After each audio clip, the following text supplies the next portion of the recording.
عمار جس کی حرکتوں کی وجہ سے صدف اب اس کو چھوڑ کر جا چکی ہوتی ہے۔ عمار اب اس بات کو اچھے طریقے سے اپنے ذہن میں بٹھا لیتا ہے کہ اب صدف کبھی بھی اس کے پاس واپس نہیں آئے گی، کیونکہ جس طرح کی حرکتیں عمار نے کی ہوتی ہیں تو اسے یہ امید ہی نہیں ہوتی کہ صدف اس کو کبھی بھی معاف کرے گی۔ اس لیے اب وہ صدف کو جیلس کرنے کے لیے دانیہ کے پاس پھر سے جائے گا اور دانیہ سے کہے گا کہ میں تم سے محبت کرتا ہوں اور میں چاہتا ہوں کہ میں تمہارے ساتھ شادی کر لوں۔ تو دانیہ بھی اب عمار کو انکار ہی کر دے گی۔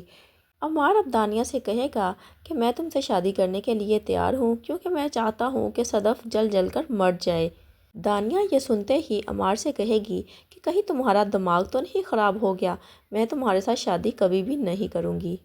اور اب دانیہ بھی عمار کو چھوڑ دے گی اور عمار بالکل تنہا رہ جائے گا، اور پھر اسے احساس ہوگا کہ وہ صدف سے کتنی محبت کرتا تھا اور اس نے اپنی ایک غلطی کی وجہ سے صدف کو کھو دیا ہے۔